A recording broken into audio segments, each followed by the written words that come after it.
જિંદગીમાં આ 3 ભૂલ ક્યારેય ન કરતા. એક તો તમારી મરજીથી લગન, બીજું ઘરવાળાની મરજીથી લગન, અને ત્રીજું ભૂલથી પણ લગન. મનપસંદ પતિ મેળવવા અવનવા વ્રત, અને એમાંય વળી હારું હારું ખાવાનું. પણ મનપસંદ પત્ની મેળવવા યુપીએસસી, જીપીએસસી, નેટ, સ્લેટ, આ તો ના ઇન્સાફી છે યાર. જીવનમાં સુખ તો તમને કદાચ પુણ્યથી મળી જાય, પણ શાંતિ તો એટલી જ મળશે જેટલી તમારી ઘરવાળીની ઈચ્છા છે. હમણાં એક જુગારી મિત્રના પિતાશ્રીનું બેસણું હતું. ત્યાં જઈને મેં પૂછ્યું, મેં કીધું શું હતું બાપુજીને? તો કે લાલની રાણી, કાળીનો રાજા અને ચોકડીનો દસો. તોય બાપુજી જીદી તો હતા જ. એ છેક સુધી શો ન કરાવ્યું અને છેલ્લે પોતે જ પેક થઈ ગયા. આપણા ગુજરાતીઓ પાસે બધાય પ્રોબ્લેમના સોલ્યુશન હોય સાહેબ, બસ ખાલી પ્રોબ્લેમ બીજાના હોવા જોઈએ.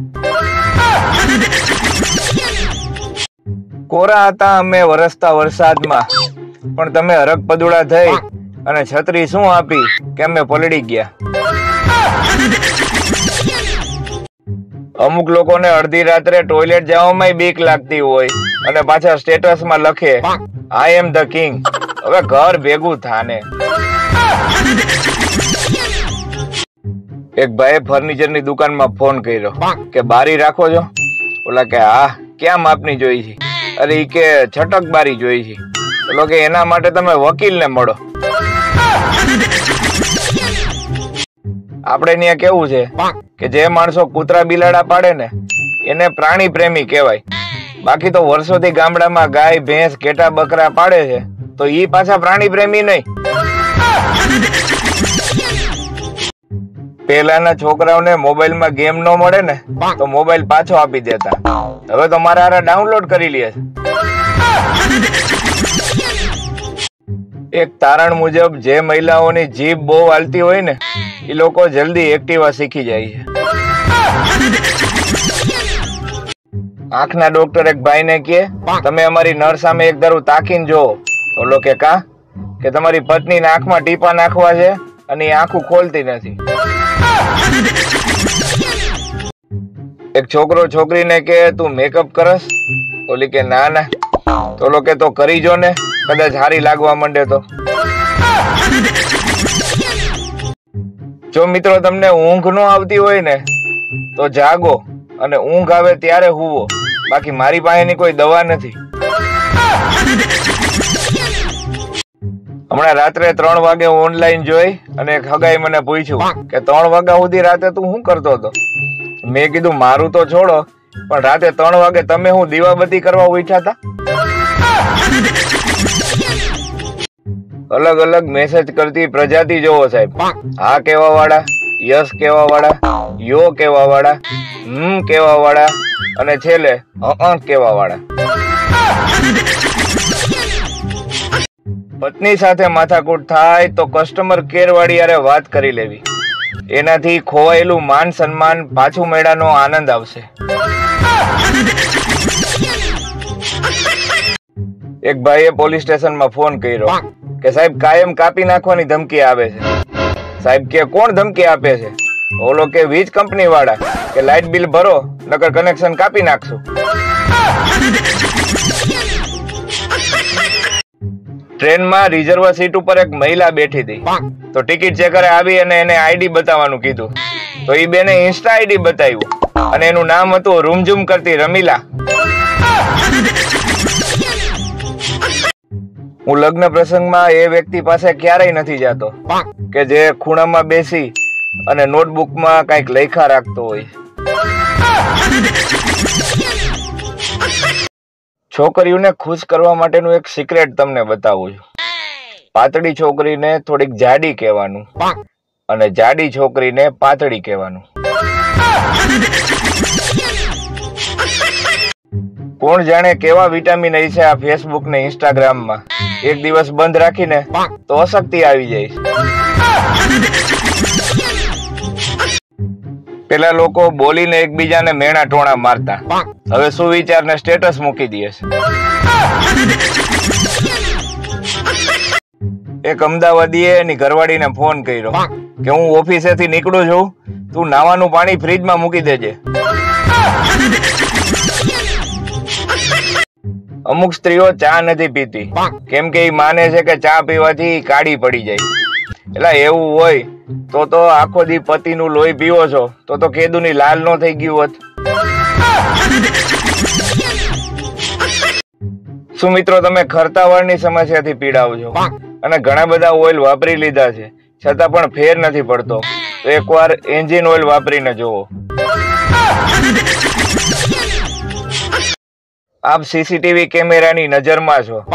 એલા ભાઈ અમે આખા ગામની નજરમાં છીએ. તડકે રહેવાથી બધી વસ્તુ સફેદ થઈ જાય, ખાલી ચામડી જ કાળી થાય છે. આ કેવું? 10માં પટાવતો હતો મીરાને, એટલે જ આજે ઘસવો પડે છે હીરાને.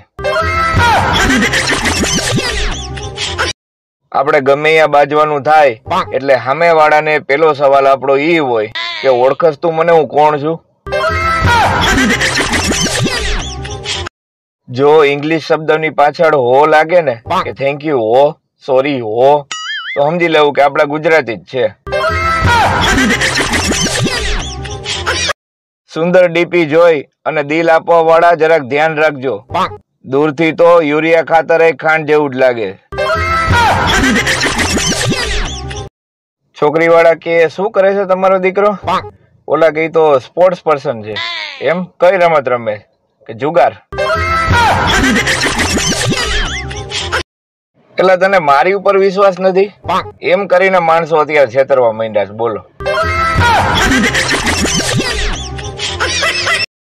જો તમને એવી બીક હોય કે હું તમને ભૂલી જઈશ તો તમે દર મહિને 1 કિલો બદામ મને મોકલી શકો છો. મહિલાઓમાં બીજું કોઈ ટેલેન્ટ હોય કે ન હોય, પણ સીધી વાતનો આડો જવાબ આપી અને બીજાના મગજના દહીં કરવાનું ટેલેન્ટ તો ભારોભાર ભર્યું હોય. આ દુનિયાની સૌથી મોટી ભૂલ ઘરવાળાની સામે મોબાઈલ જોતા જોતા હસવું. એક ભાઈએ છાપામાં જાહેરાત આપી કે જોઈએ છે ઉમરા વચ્ચે મૂકેલા અને ચોખાથી ભરેલા લોટાને પાટું મારવા વાળી. એક હોય છે જ્યોતિષ, બીજા હોય છે બહુ મહાન જ્ઞાની જ્યોતિષ, અને ત્રીજા હોય છે એવું કહેવા વાળા કે મેં તો તમને પહેલા જ કીધું તું. ઝઘડો નહીં, પ્રેમ કરો, અને જો બે કરવું હોય તો લગ્ન કરી લ્યો. આજકાલ બધાને લોયલ માણસો જ જોઈ છે, પોતે ભલે 10 જણાને બૂચ મારીને બેઠા હોય. છોકરી જોવા જાય ને ત્યારે રેડિયો થી પણ ધીમું ધીમું બોલતી હોય. ખબર નહીં આ લગ્ન પછી એમ્પ્લીફાયર ક્યાંથી આવી જાય. એક તો હું માસૂમ અને ઉપરથી સીધો. મને ડર છે કે આ દુનિયા ક્યાંક મને બગાડી ન દે. છોકરીઓ પાણીપુરી ખાવામાં એટલી બધી ખુશ નથી થતી જેટલી વધારાની કોરીપુરી ખાવામાં થાય છે. આજના સમયનું સૌથી મોટું બલિદાન એટલે તમારો મોબાઈલ ચાર્જિંગ માંથી કાઢી બીજાનો રાખવો. ક્યાં ટકવું, ક્યાં અટકવું અને ક્યારે છટકવું, જિંદગીમાં જો આ 3 વસ્તુ આવડી જાય તો ક્યારેય લટકવું ન પડે. અમુક તો નાકમાં આંગળી નાખી પછી આંગળીને એવી રીતે જોવે કે જાણે નાકમાંથી હીરો નીકળ્યો હોય. ઉઘરાવ. એલાર્મ મોબાઈલમાં વાગે કે ઘડિયાળમાં, ઉઠવાનું તો ત્યારે જ શક્ય બને જ્યારે કોઈ પંખા બંધ કરે. કાલે હું સપનામાં ચંદ્ર સુધી જઈ આવ્યો, પણ પછી જીઓનો ટાવર નો પકડાનો ને પાછો આવતો રહ્યો. તમે તમારી અંદર રહેલી ખૂબીઓ શોધો સાહેબ. ખામીઓ શોધવા માટે તો ભગવાને પત્ની બનાવી જ છે. ફક્ત 4 જ ટિપ્સ જેનાથી કોઈ પણ મહિલાઓ સરળતાથી ડ્રાઇવિંગ શીખી શકશે. પેલું, જ્યારે પણ ભટકાવાની તૈયારીમાં હોય ત્યારે લીવરની જગ્યાએ બ્રેક મારો. બીજું, ગેર બદલતી વખતે બ્રેકની જગ્યાએ ક્લચ દબાવો. ત્રીજું, જે સાઈડ વળવું હોય એ સાઈડનું જ ઇન્ડિકેટર આપો. ચોથું અને સૌથી મહત્વનું કે મહિલાઓ હંમેશા થાંભલા સાથે અથડાય છે તો થાંભલાનું ખાસ ધ્યાન રાખો. ધન્યવાદ. હવે બર્થડે ગિફ્ટ કોઈ આપતું નથી, પણ પાછી પાર્ટી બધાને જોઈ છે. લગનનો લાડવો ખાવાથી માણસ નથી પસ્તાતો સાહેબ. પસ્તાવો તો ત્યારે થાય છે ત્યારે એ બજારમાં કાજુ કતરી જોવે છે. માણસોને છીક આવે, ઉધરસ આવે, આળસ આવે, કંટાળો આવે, પણ શરમ નથી આવતી. હું કિસ્મતનો બહુ લકી છું. જ્યારે પણ ખાંડ લઈને આવું છું ને મીઠી જ નીકળે છે. આ ગરમીમાં બધાના ઘરમાં એક જ ડાયલોગ હોય છે કે જે પાણીની બોટલ ખાલી કરે ઈ જ ભરીને ફ્રીજમાં મૂકશે.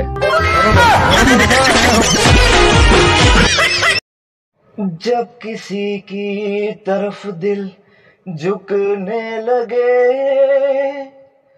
बात आकर जुबां तक रुकने लगे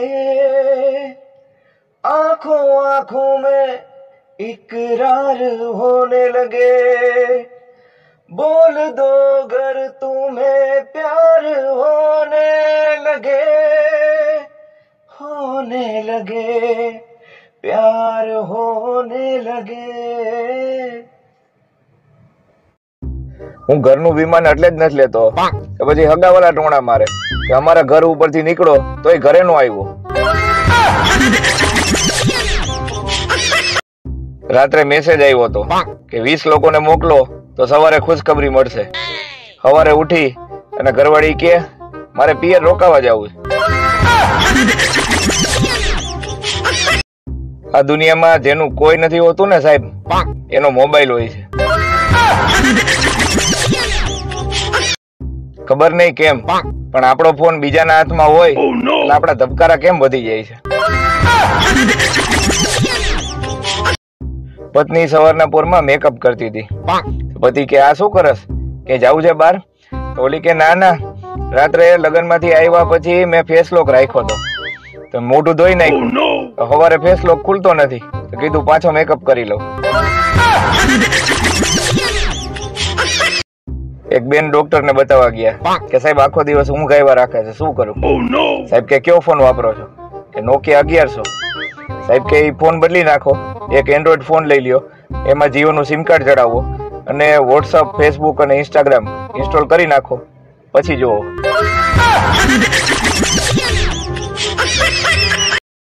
મોઢામાં માવો ભર્યો હોય તોય માવો સાઈડમાં કરી અને જે ચા કે પાણી પી લેતા હોય એ વ્યક્તિ જીવનમાં ગમે ત્યાં એડજસ્ટ થઈ જાય. તમે માનો છો એટલું લગ્ન જીવન સહેલું નથી. ઘરે સાડો આવે તો પ્રેમ દેખાડવો પડે અને જો સાડી આવે તો પ્રેમ છુપાવવો પડે. શિક્ષક વિદ્યાર્થીને કે આ કહેવતનો અર્થ સમજાવો કે સાપની પૂંછડી પર પગ મૂકવો. તો એક વિદ્યાર્થી ઉભો થઈને કે સાહેબ પત્નીને પિયર જાતિ રોકવી. આ મહિને ગિફ્ટના ચક્કરમાં ઈ તમને હેન્ડસમ કા બ્યુટીફુલ કહીને બોલાવશે પણ તમે સમયે સમયે અરીસામાં જોતા રહેજો. મધ હોય ને મધમાખી હોય અને જે પાણીપુરી હોય ને બાયું હોય. આ ઈનો બનાવતી કંપનીએ કોઈ દી નહીં વિચાર્યું હોય કે ભારતમાં એનો ઉપયોગ કેક અને ઢોકળા બનાવવા માટે થાય. પતિ એની પત્નીને કે કેટલું બોલસ તું, કઈક બોલવાનું માપ રાખ. હજી તો થાયકો પાયકો નોકરીએથી ઘરે આવ્યો, કઈક આરામ કરવા દે, રિલેક્સ તો થવા દે. તો પત્ની કે અમારે હું નો રિલેક્સ થવું હોય? એક છોકરી છોકરાને કે મારે બ્રેકઅપ કરવું છે. ઓલો કે કા? કે મારે નંબર વાળા ચશ્મા છે. ઓલો કે તો કે તે જયારે મને પ્રપોઝ કર્યું ત્યારે મેં ચશ્મા નહોતા પહેર્યા. હવે મુશ્કેલી એ છે કે પત્નીના મેકઅપ નો ખર્ચો સહન થતો નથી અને મેકઅપ વગરની પત્ની સહન થતી નથી. ક્યારેક ઘરે એવા વજનદાર મહેમાન આવી જાય છે કે ઈ તો સોફા પર બેહીને જતા રહીએ, પણ સોફો કાયમ માટે બેહી જાય. આ વેલેન્ટાઇન ડે નો વિરોધ ચાલુ કરી દેવો છે કે વાર છે? વાંઢાવ, કઈક જવાબ તો આપો. કોઈ ફોન નહીં, કોઈ મેસેજ નહીં. મને તો ચિંતા થવા માંડી છે, ક્યાંક પ્રાણી સંગ્રહાલય વાળા તમને પકડી તો નથી ગયા ને? ઓનલાઈન પ્રેમ ની અંદર ખર્ચો થતો નથી. છોકરી એમ કહે કે જાનુ મારે આઈસ્ક્રીમ ખાવો છે, અને તમે આઈસ્ક્રીમ નું સ્ટીકર મોકલી દો તો તરત સામેથી જવાબ આવે સો યમી. બોલો.